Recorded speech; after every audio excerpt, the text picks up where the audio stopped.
നരേന്ദ്രമോദി 2014 അധികാരത്തിൽ വന്നതിന് ശേഷം ഈ 11 കൊല്ലം കൊണ്ട് 15 ലക്ഷം പേര് ഇന്ത്യയില് ഹജ്ജിന് പോയി. ഈ 15 ലക്ഷം പേരില് 1.12 ലക്ഷം പേര് കേരളത്തിൽ നിന്നാണ് പോയത്. നരേന്ദ്രമോദി കൊണ്ടുവന്ന ഹജ്ജ് റിഫോംസ് വളരെ വളരെ അക്സെപ്റ്റബിൾ ആയിരുന്നു, വളരെ സ്വീകരിക്കപ്പെട്ടതായിരുന്നു. പണ്ടൊക്കെ പൈസ കൊടുത്ത് ഹജ്ജ് സീറ്റ് വാങ്ങിയിരുന്നപ്പോൾ മോഡിജിയുടെ ഭരണകാലത്ത് അത് കമ്പ്യൂട്ടറിനെ ഏൽപ്പിച്ചു, കമ്പ്യൂട്ടറൈസ്ഡ് അലോട്ട്മെന്റ് ആയി, ഹജ്ജിന്റെ പ്രോസസ് സിമ്പിളായി, അതിന്റെ നൂലാമാലകൾ കുറച്ചു, വീട്ടിൽ നിന്ന് ഹജ്ജിന് പോയി തിരിച്ചു വരുന്നതിനുള്ള ജേണി മൊത്തം വളരെ കംഫർട്ടബിൾ ആക്കി. അതായത് ഹജ്ജ് കർമ്മം കൂടുതൽ ജനകീയവൽക്കരിച്ചു. ആയതിനാൽ ഹജ്ജിമാർക്ക് നരേന്ദ്രമോദിജിയോട് ഒരു പ്രത്യേക സ്നേഹം ഉണ്ട് എന്ന് ഞങ്ങൾ മനസ്സിലാക്കി.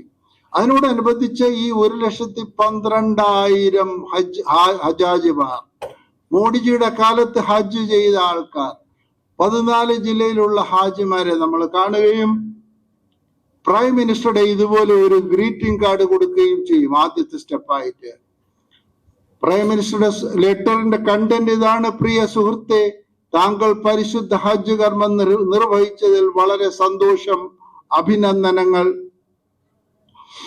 പ്രധാനമന്ത്രി ശ്രീ നരേന്ദ്രമോദിയുടെ നേതൃത്വത്തിലുള്ള കേന്ദ്ര സർക്കാർ നടപ്പാക്കിയ ഹജ്ജ് നിയമ പരിഷ്കാരങ്ങൾ, വിളപ്പുറത്തുള്ള സേവനങ്ങൾ, സ്ത്രീകൾക്കുള്ള സൗകര്യം, മെച്ചപ്പെട്ട സൗകര്യങ്ങൾ, ഇവ താങ്കൾക്ക് സംതൃപ്തിയോടെ ഹജ്ജ് ചെയ്യാൻ കഴിഞ്ഞു എന്ന് കരുതുന്നു. ഭാവിയിൽ തീർത്ഥാടനം കൂടുതൽ സുഗമമാക്കാൻ താങ്കളുടെ വിലയേറിയ നിർദ്ദേശങ്ങൾ പ്രതീക്ഷിക്കുന്നു.